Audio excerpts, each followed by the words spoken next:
Hello there, I'm Dr. Tyler Desplender, and this is my book, Foundations of Strongman Training.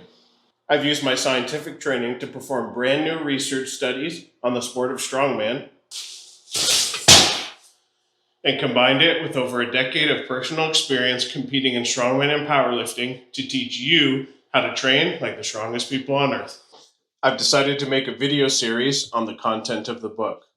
I'm going to share with you everything from how the book idea came to be to practical considerations for the insights gained from these scientific studies.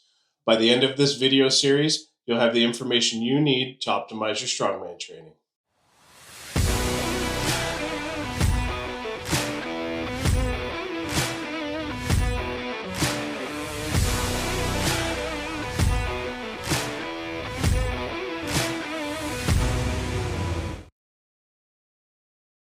Hey everybody, thanks for joining me for another episode of Foundations of Strongman Training. Today is episode 6, and we're going to be talking about effort patterns. In particular, I'd like to take you through one of the studies I did, which is chapter 4 of Foundations of Strongman Training, where I took a look at effort patterns and I tried to answer the question, what's the distribution of effort patterns in the sport of strongman? Now, if you're not familiar with what an effort pattern is, no problem. I defined this in the previous episode, but I'll define it here again. Essentially, you have a skill, and for the purposes of our discussion today, and more generally in the book, a skill is the combination of a motion pattern and an effort pattern. The motion pattern being the sets of positions that you need to move yourself and objects from point to point, and then the effort pattern being the forces that you produce to move between those desired positions. If you didn't catch the last episode, I went through the study I did on motion patterns, motion pattern classes, and trying to understand the distribution of those within the sport of strongman. And now today we're going to look at the other side of this equation, which is effort patterns, and try to understand how are strongman competitors tested in terms of the forces they need to produce to get the job done. All right, so before we get into the study, I want to start with a bit of background context for you. I'm hoping this will, kind of highlight where my mindset was at when I was performing this study and writing the book in general, and hopefully it'll help you understand then how the study was formulated and the results and so on. Okay, so before we get into the study, I want to give you guys a bit of background. It will help you understand where my mindset was at when I was writing this book and performing the study that we're going to discuss. And I'm hoping that that will set you up to better understand the results of the study and how we apply them. So I want to start with two concepts from physics. One is forces and one is work. The forces here are really the forces that you and I produce in order to complete the task, win the contest. And then the aggregation of those forces, let's say for a skill, we will define as work, which is, the force produced over some distance gives us the work. So with those two physics concepts in mind, that's kind of where I started on this journey of trying to understand effort patterns in the sport of strongman. Okay, let's talk a little bit more about each one in depth. Let's start with forces. Consider a joint. So let's say like the elbow joint. In this joint, there is a whole bunch of forces that are coming from a bunch of different soft tissues, right? So you have your bones, which are usually resisting, being slammed together in order to produce motion. You have cartilage in there doing a similar function. You've got your muscles attached to tendons. Those are the main movers, so they're producing forces to move the joint and stabilize it. And you also have ligaments. So there's a whole bunch of different soft tissues that contribute to the joint forces and the joint motion. So why am I telling you this? I want to show you about how complex this can get, and hopefully that will help you understand the level of analysis of this study. So we have all these forces contributing to joint motion. Now, we typically look at the forces of a joint in terms of active forces and passive forces. So things like your ligaments are producing passive forces. They're just producing a force based on a position that the joint is at, and it's relatively consistent over time, right? Your muscles are producing active forces, so you're able to voluntarily contract them, and then produce some desired motion, like curling the dumbbell, whatever you want to do with your elbow. Okay. Now, in terms of the actively controlled muscles, remember there's conscious and unconscious control.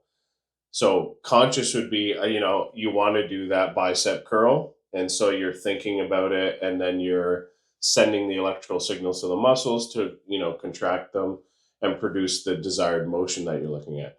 But you also have a subconscious, control, where you have things like your breathing. You're not actively thinking about it, but your brain is still regulating that. So it's moving the muscles back and forth to keep you breathing. So right there, now we can just in muscles, we have a whole bunch of complexity to deal with, right? So that's the first thing. We can go even deeper. So muscles and tendons are viscoelastic actuators, which means that not only is there this nervous system control input, but the tissues themselves have passive properties such that even if you aren't actively controlling them, they still have a varying force that they produce. So the visco part of viscoelastic means that there is some velocity dependency in terms of what the force produced, and the elastic part means that there's some position dependency.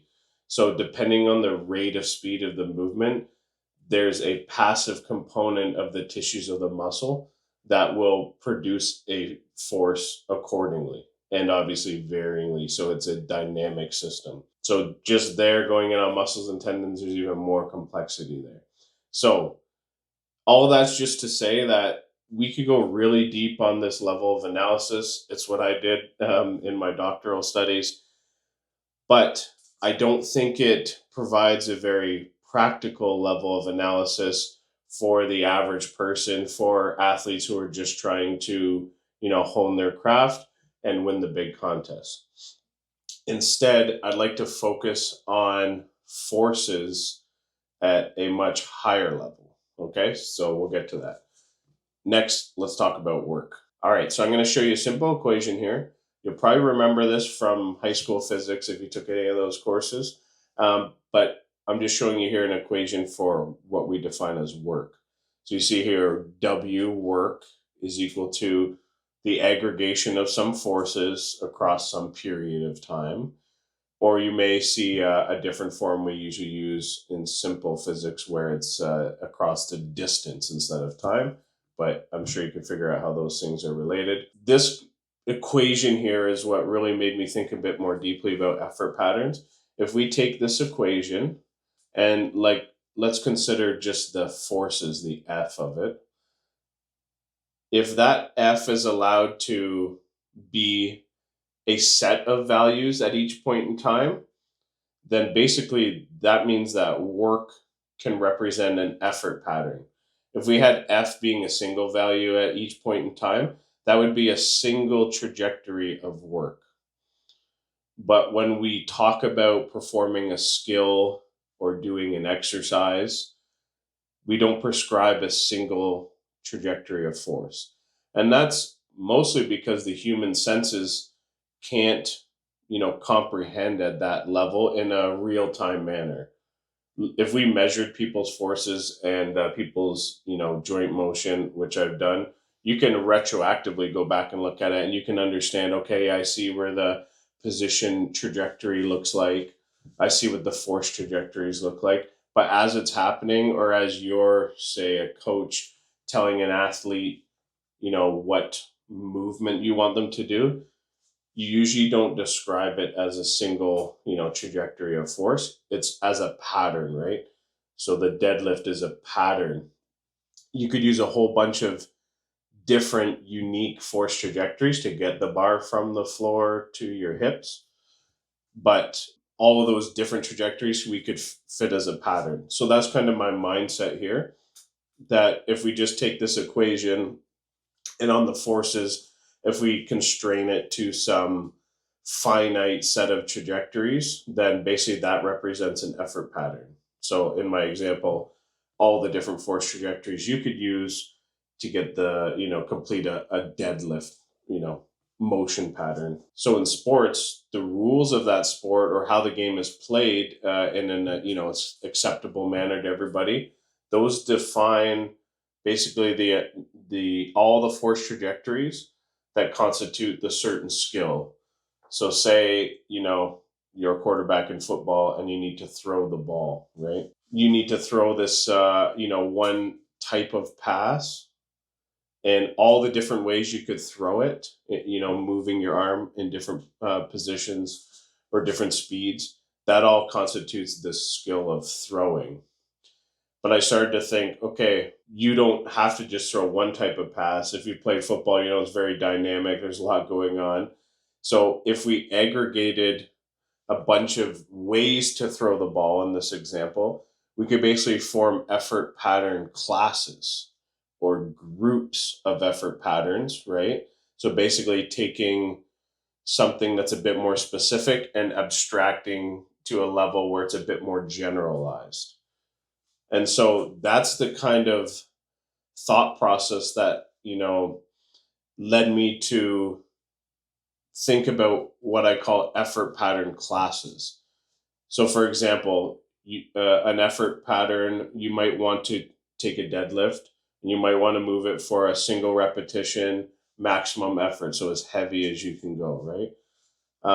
And if you do that with a bunch of different deadlift variations, they're all a maximum effort, but they're treated individually for each skill, right? If it's a barbell deadlift from the floor and then an axle deadlift from 13 inches and so on and so forth, those would each be all different effort patterns. But what we could do is look at it is, why don't I just consider a deadlift motion pattern, and then I want to lift the maximum weight possible, regardless of the implement or the exact way it moves, the positions. And we could just say that it's a maximum effort across all deadlifts. And basically, we have this class of effort patterns, similar to what I talked about in the last study with doing, same thing for, movement patterns. Take all those different deadlift movement patterns, you put them together as a single deadlift class. And, the idea here is, as long as you're, just like with the movement patterns, as long as you're training some kind of deadlift, the other ones will all get better to some degree. The same thing with effort patterns. As long as you're training a maximal effort, on some variation, say of the deadlifts, all the other ones will go up some degree, right? It won't be 100%. It won't be 1-to-1, right? There might be some exercises where that's true, but most likely it won't be. But there'll be some amount that the other ones still go up. And that's basically where my thinking came to be on, let's create a set of effort pattern classes for strongman. So if you missed the last episode, I had a similar thought process for motion pattern classes. And I looked in the literature. I couldn't find anything that was exactly what I was looking for specific to strongman. So I proposed my own set of motion pattern classes. But I did the same kind of exercise with effort pattern classes. I basically took this mathematical model I showed you, the simple work equation, and I thought, why don't we define a mathematical model like this for different effort pattern classes? And so that's what I did. Now, I don't want to go into the mathematical models right now. I'll leave that as an exercise for you guys if you want. I've put them in the book, so you can go look at them. There's a table in chapter 4 that you can look at what the model is. I basically took work equations and defined them as optimization problems, right? So if you want to move like the maximum, a maximum effort lift is you're maximizing the mass that you're trying to move, right? Or we could take something like a dynamic effort where you're trying to minimize the end time. So that means you maximize your speed, right? So try to look at these as optimization problems. But anyways, that's a bit more complicated than we need to go into here. So I'll leave that for you to go look at. So like I said a few minutes ago, I want to focus on a more generalized kind of view that's more colloquial, how we talk to each other about exercise, and kind of leave all that complexity for another time. It interests me. Like I said, some of my work in my doctoral studies was on this stuff, human motion modeling, and I am very fascinated about it. But I don't think it serves the level of analysis that we need in order to optimize our training, at least not for now. So let's focus on a bit more general level of definitions of effort patterns. I thought about this a lot because throughout my career as a researcher and a strength athlete here, I kept hearing these terms that use the word effort, but I didn't think about them so deeply until I really got into this book over the last decade or so. But you hear terms like max effort, repeated effort, dynamic effort, right? If you've watched anything from Westside Barbell, which I have a lot of over the years, you'll hear those three terms all the time, right? Max effort, repeated effort, dynamic effort. And so, because, basically that's how some of their training was structured based on those concepts.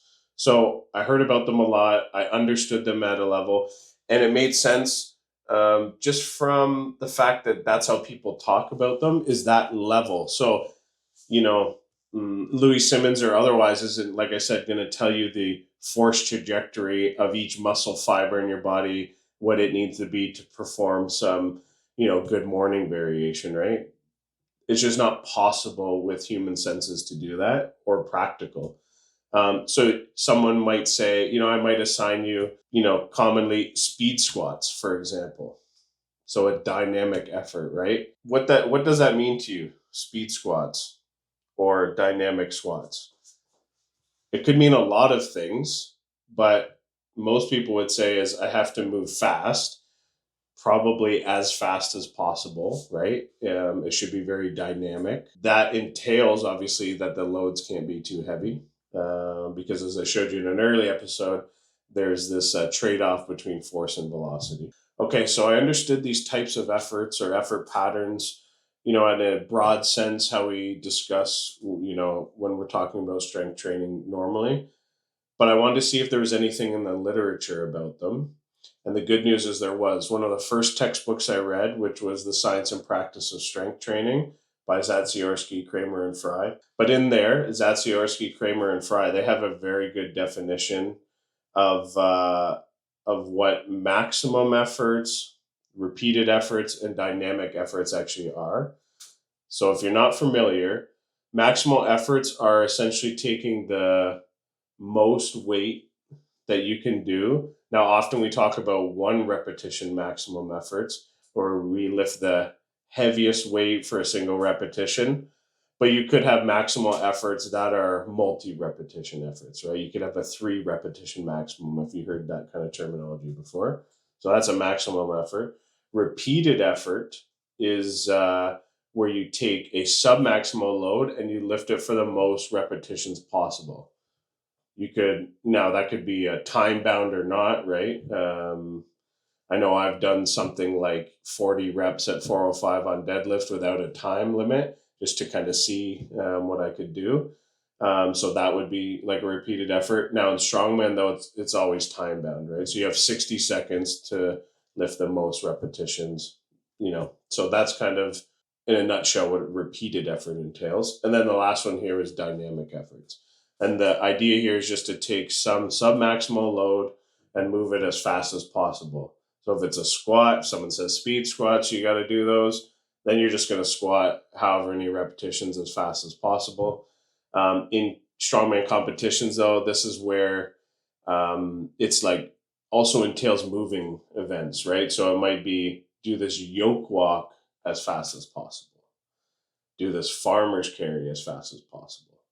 So those are the 3 kind of common effort patterns or effort pattern classes that I found in the literature.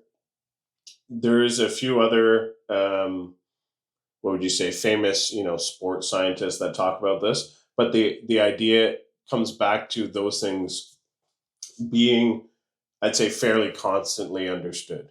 So there's those different kinds of effort pattern classes, right? And why I call them classes here and not effort patterns is because you're just talking about a maximum effort, let's say broadly, not for a specific movement, right? And so that's the kind of level of analysis that I thought would be appropriate. Now, why did I think that? I mentioned this in the previous study too. When there's so much variability in the skill sets, so you can go back a couple episodes I talked about with amateurs, there was 74 unique strongman skills that they were tested on in a 5-year period. Now, if we wanted to compare between the effort patterns for each of those 74 unique skills, we would need a huge data set because there's so many comparisons to do. In order to have enough, power to potentially find statistical significance between them, you need a large sample size. In this case, I knew I did not have a large enough sample size based on the number of, classes that I wanted to compare between. But if we aggregate effort patterns into effort pattern classes, we get a much smaller set of things to compare between, and then we might be able to find some meaningful differences given the sample size that I was able to come up with for this study. Okay, so hopefully that kind of helps you understand what effort pattern classes are, because that brings us to the next point, which is that when I looked at this, much like with the motion pattern classes, I didn't see that those 3 maximum repeated and dynamic effort really covered the sport of strongman the way that I thought was best. I thought they were too broad.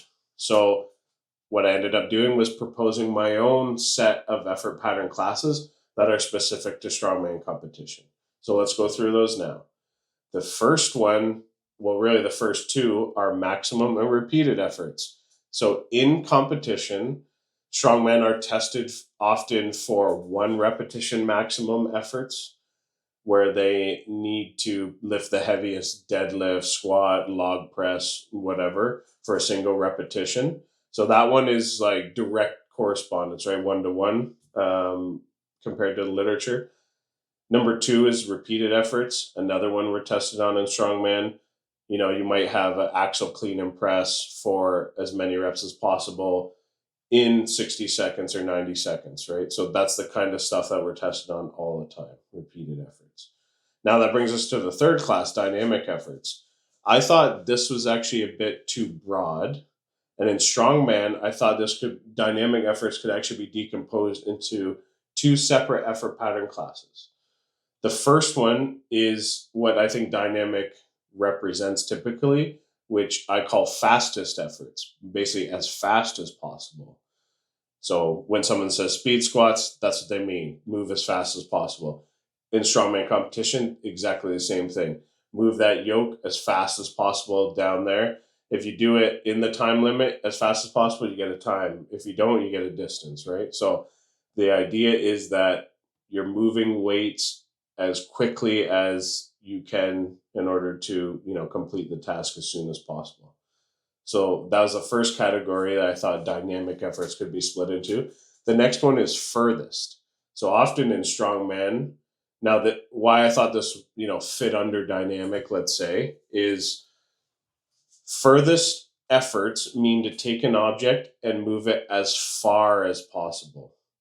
So in strongman, we often have, skills like, say, a shield carry or a farmer's walk, where the idea is to take the implement and move up and down a course, back and forth, for as far as you can go until you drop it.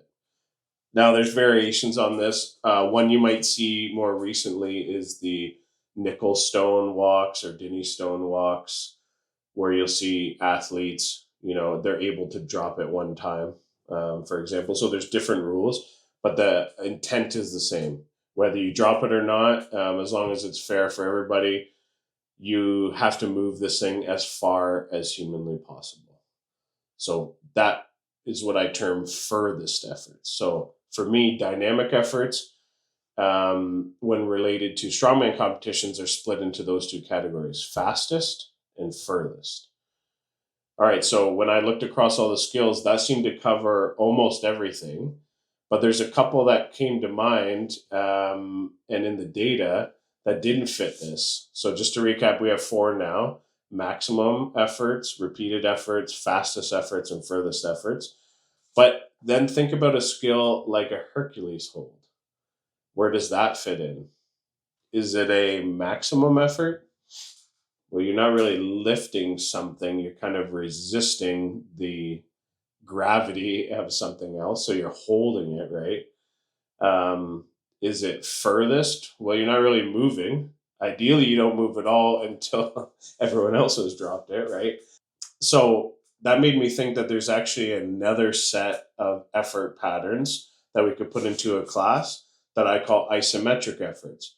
So, a Hercules hold, you're between two pillars, you're being stretched apart, and you're trying just to resist that motion and hold it for as long as possible.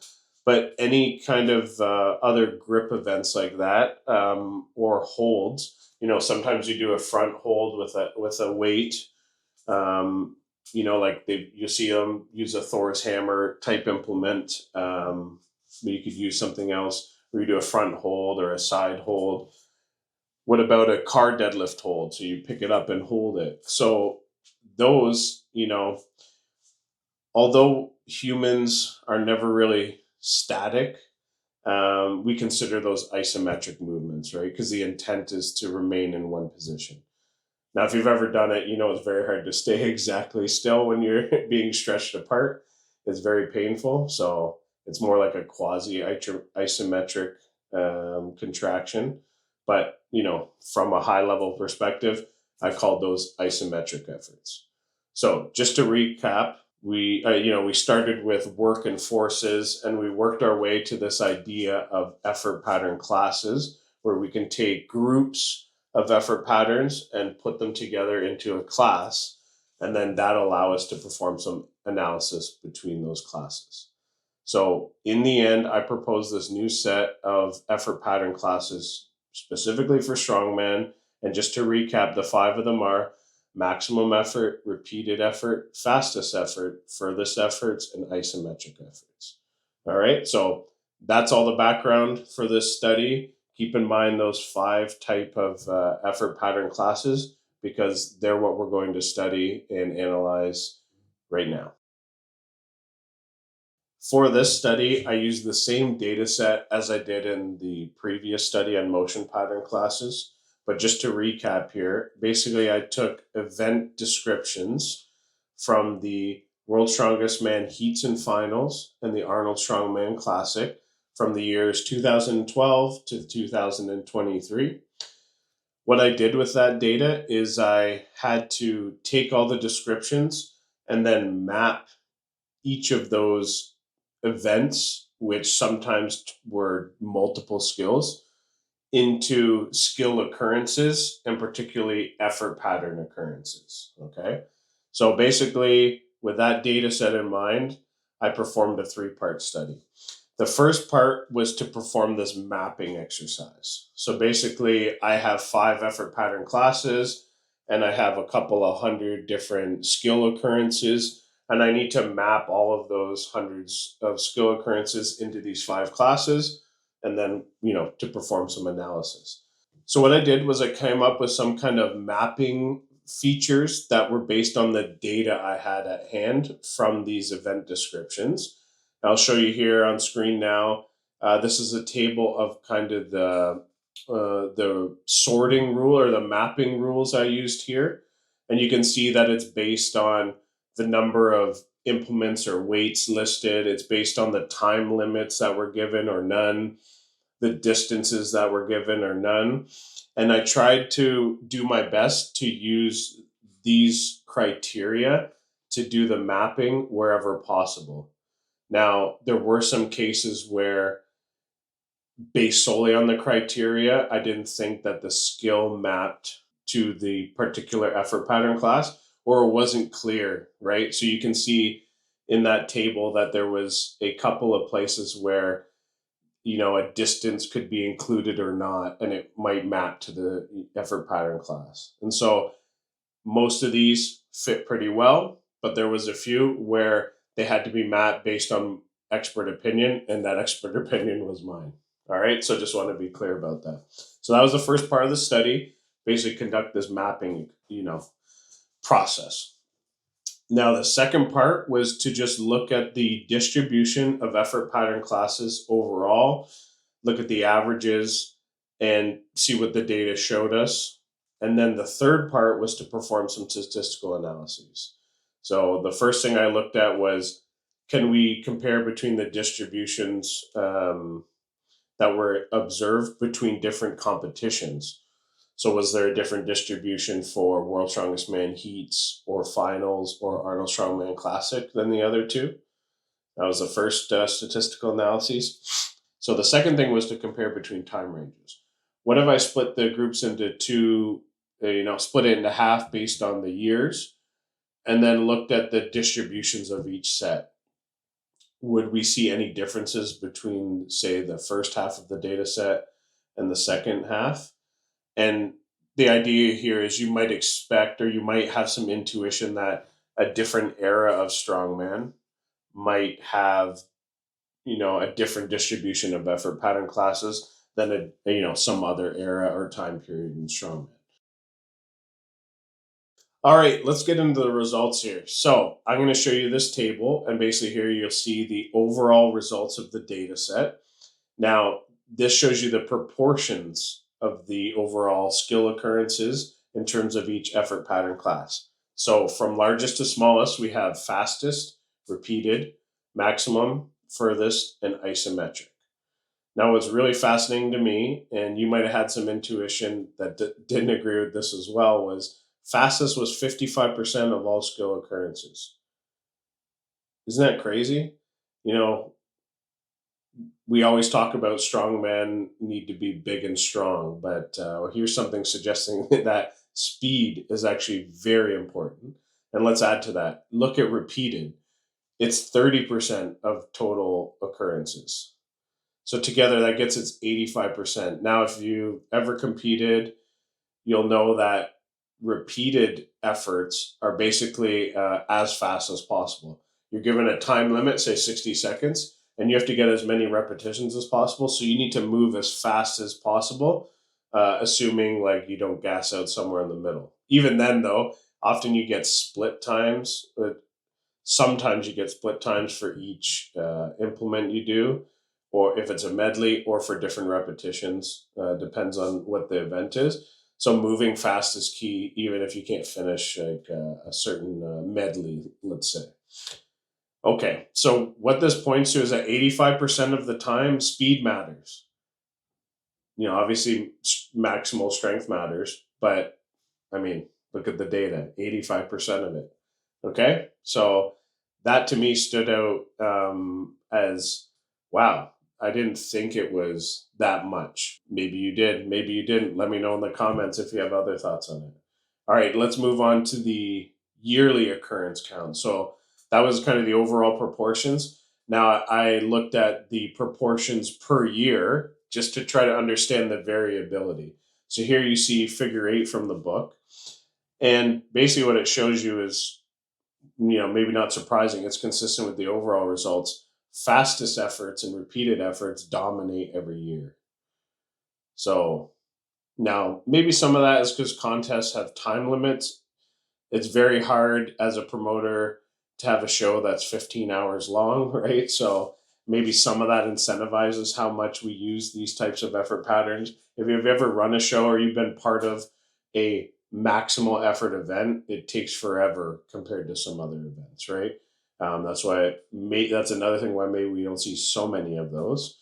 Now, if you look at this yearly occurrence counts, you'll see that the other three effort pattern classes, the furthest, maximal, and isometric, make up a pretty small proportion every year. The three of them covered 15% of the total, right?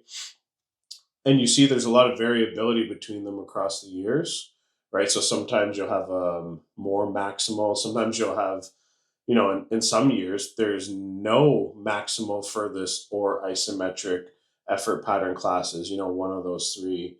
They just weren't tested at all that year. And, you know, keep in mind, this is just in the data sets we're using, which are, you know, reiterate is the World's Strongest Man heats and finals and the Arnold Strongman Classic.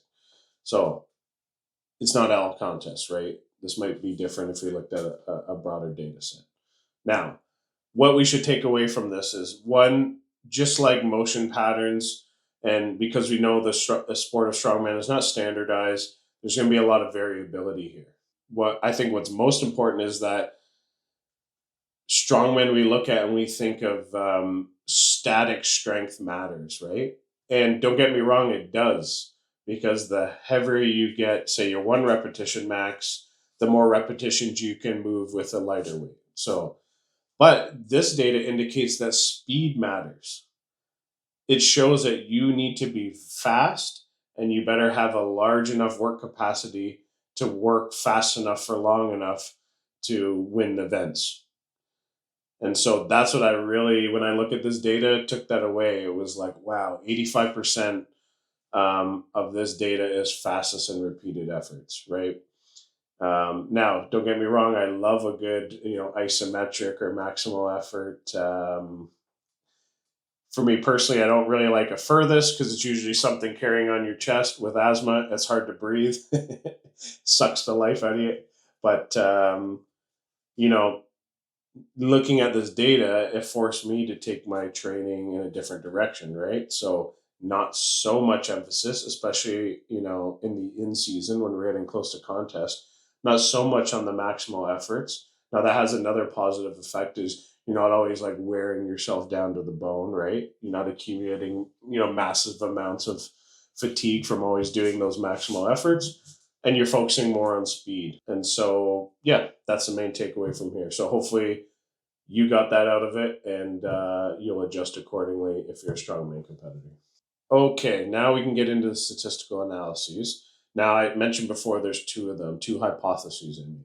Okay, so the first one had to do with the distribution of effort pattern classes and the specific contest, or basically the promoters, because they choose the events, right? My hypothesis was that there would not be a dependency between these things. So basically, if you looked across contests and event distributions, it would be seemingly random, right? That was my inclination. Now, when I performed the statistical analysis, that was proven to be false. Actually, I found statistically significant differences in the, you know, distribution, so the occurrence counts for particular contests. So what that means is that the person or people or organization responsible for picking the contest, obviously the equipment has some play in there, actually have a strong influence on the distribution of the effort pattern classes. So for example, in the data I found that there was significantly less fastest and significantly more maximum efforts at the Arnold Strongman Classic than what was expected. Now, you might be thinking, yeah, duh, that makes sense. If you've watched the Arnold Strongman Classic, you know the emphasis of the promoters has been on being this brutal, heavy contest, a lot of emphasis on maximal effort static lifts. So that kind of made sense. But, you know, my inclination was that if we looked across enough period of time, it wouldn't be that way. But, you know, I was proven wrong here. So basically, you know, if you had the right intuition about this, that's good. Now you have a scientific study here you can point to say why you feel that way. And if not, like me, you guessed wrong, no problem. You can still take away that. Basically, you need to consider the promoter's historical event choices, because what this data shows is that those promoters or organizers, you know, it's obvious, it's usually at that level, these top tier contests, not a single person, right? It's a committee, it's an organization of people, but their choices seem to have some consistency enough that it's not, you know, random across this data set.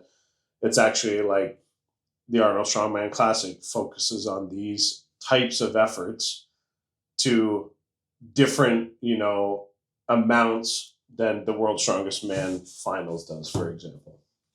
Okay, so that's what I want you to take away from this first statistical analysis. Okay, moving on to the second one, not as glamorous here, but basically I had the idea that could we find any differences between time periods in regards to the distribution of effort pattern classes?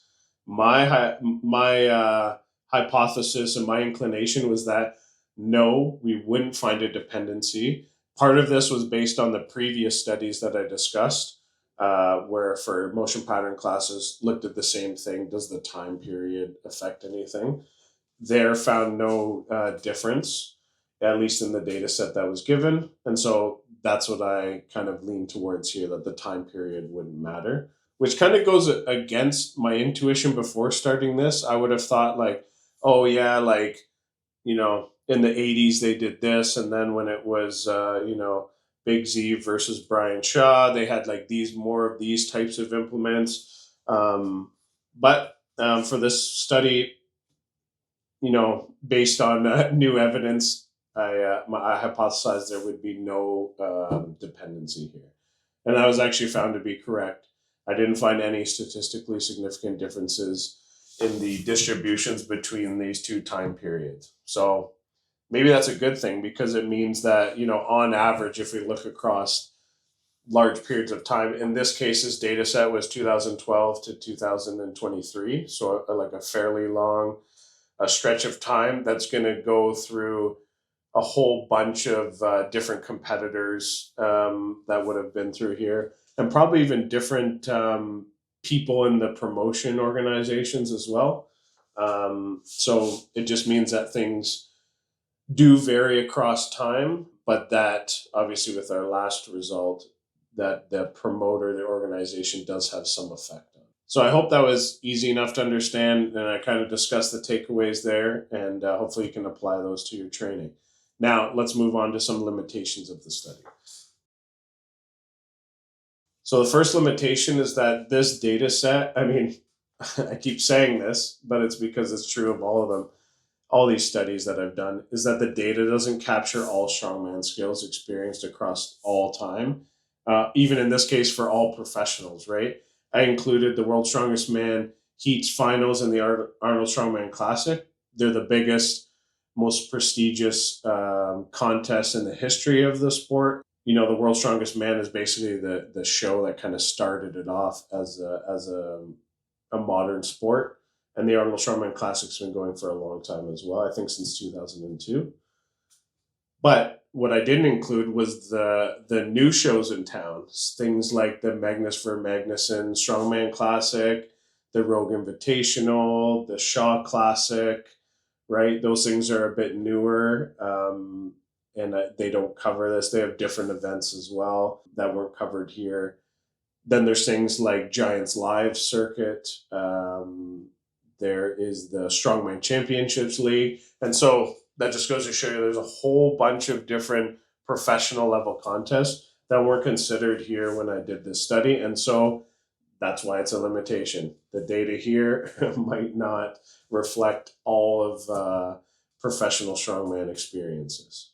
Now, since publishing this book, I did do a follow-up study on effort pattern classes on a larger data set. So I included some of those newer big shows that are hanging around.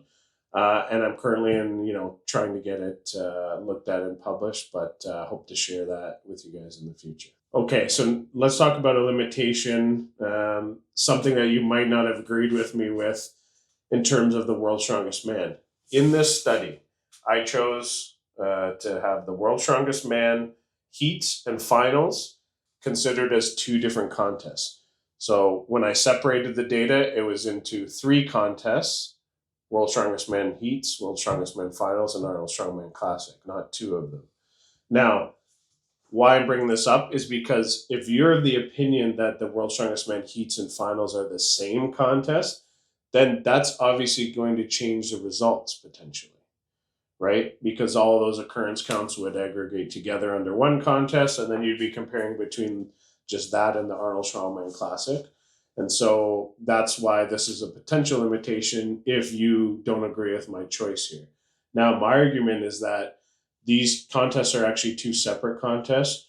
First of all, they are done at different periods of time, right? So you have the heats first, then there's some break, then you go to the finals. The second thing is that they have different events, right? So they might reuse some of the implements, but the makeup of each contest is different in terms of the events. And they also have different athletes. Now, the top 10 typically from the heats goes on to the finals, but that's a different athlete pool, right? Like there's 30 guys in this one, and then there's 10 in this one. And so, because of all those things, that's why I broke them into two contests and looked at them separately. And so, maybe you don't agree. Let me know in the comments. That's perfectly fine. But if you don't agree, then clearly that's going to be a limitation for the results that we might have found if we aggregated those two versus what I found by separating them. All right, the third limitation here has to do with amateur data. Basically, the study didn't include any amateur data. Now, the data I had collected in previous studies, the ones I discussed in the book in chapter 2, I did have amateur data, but the event descriptions did not have effort pattern class data. So that amateur data set, when I was collecting it, like I said, there was no database back then where I could go look up all the details. It was just someone's, Facebook event posting. It just said, max deadlift, Dinny stone hold, log press. So I could determine the motion patterns in most cases, but I could not determine the effort patterns. They didn't, if it says max deadlift, okay, I know it's a maximum effort. But sometimes it just says car deadlift, and you have no idea.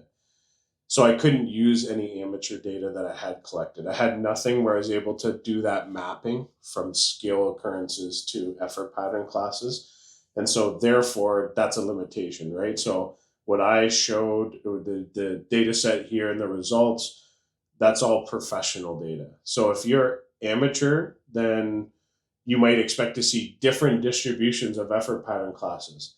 And one reason I lean towards that being the truth is in the last study on motion pattern classes, I was able to analyze between amateur and professionals, and there were statistically significant differences between those two distribution sets. So that's why I think there could be. And so I'm hoping in a follow-up study I can get some amateur data, hopefully a large sample size, and actually do that comparison, because I fully expect that we'll find something similar as we did with motion pattern classes. And that leads us on to the last limitation, which I kind of discussed a little bit, but clearly there is a dependency, the results showed us, between the effort pattern class distribution and the promoters, or we could look at it as the particular contest, but who picks the events is the promoters. And at a high level, and this is also where there's some variability, at a high level, this is a group of people. At amateur regional level, it's typically a single person. But basically what it shows is that these people have tendencies, whether they're a group or a single, to pick certain skills over others in a repeated manner across time. So if you just run one contest, this would be very hard to determine. But if you had a promoter and they do a contest every year, a few every year, you'd probably be able to see the kind of same results we showed in the study, where there's some preference to, say, doing more fastest efforts than repeated efforts, or something like that, their own unique profile or distribution of effort pattern classes. So there's a lot of variability in there, right? Like, how could we understand how that single promoter or that group of people make a choice? There's like too much to go into depth there. So I'm not sure something would be fruitful, be interesting if you could look at that. But that's going to be a limitation, right? That variability, we've observed that it is meaningful, but to tease out exactly how that distribution gets made for a particular contest over and over again each year, such that it's significantly different than other top contests, that's a pretty complicated problem, and we'll have to leave that for the future. All right, so I hope you are excited to learn these new insights, the results from the study. I hope the limitations kind of temper your expectations there, and make you realize that this is just a sample of data. It's the best we have so far, but you know, it's not going to allow you to forego individualization, right? You might even have to do a similar analysis in your region or for your level of competition, what have it, in order to drive good training decisions and optimize your training. So, kind of, I hope that you take these away as more of a guideline, and then apply your normal individualization, and then that should give you the most optimal training program for you specifically. Okay, so just to summarize here, what did the results show us? They showed us that we can use effort pattern classes to adjust the variability and uncertainty in strongman. So, like I said, there's a huge amount of variation, and knowing whether a certain specific effort pattern for a deadlift versus an axial deadlift would be very useful. It's very hard to do that comparison, but if we abstract up a layer to effort pattern classes, I showed you here that you're able to provide, some kind of meaningful guideline. So basically you can, when skills are unknown, you're in the off season, or even you're in the in season, but you don't have the event details yet, you can use effort pattern classification in order to come up with a priority for how you should train different skills or exercises when you don't know exactly the way you'll be tested. The second thing here is that if you do that, then you can use those proportions. You remember the table I showed you with the proportions? Those will become prioritization framework, right? So it's like 50, in this case, 55% of the total was fastest. If you're a professional strongman, you compete at World's Strongest Man or Arnold Strongman Classic. Well, you'd be best starting with 55% of your efforts going towards fastest efforts. And then obviously, individualizing. Maybe you're really good at being fast and you don't need to spend as much time, and you need more time spent on maximum effort deadlifts or something like that, right?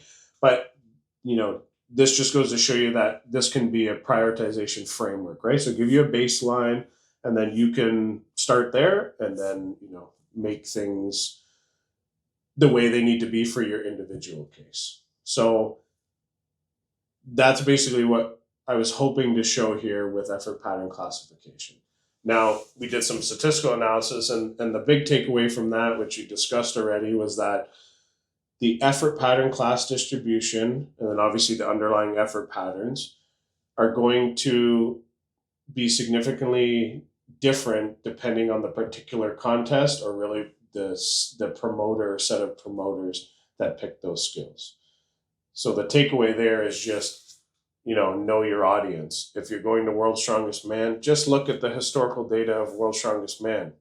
What do they test you on in terms of effort patterns? And then adjust, you can use the averages we found here, and then you can say, I'm going to World's Strongest Man, and I'm going to, do an analysis of that specifically and adjust those proportions for just World's Strongest Man or just Arnold Strongman Classic.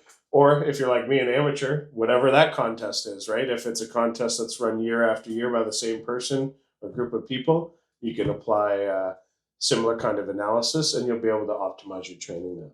All right, that's it for my lesson today. I hope you enjoyed, me taking you through the mindset, the study, and then these results about effort pattern classification and how you can use that to optimize your training. Give it a try. If you have success, if you don't, let me know. I'd love to hear your experiences on it. Next episode, we're going to discuss the final study in Foundations of Strongman Training. And that's where I looked at the competitive nature of professional athletes. In particular, I was looking at a question of how often do successful athletes compete per year? So if that sounds exciting to you, stick around for the next episode. And as always, thanks for watching. Take care.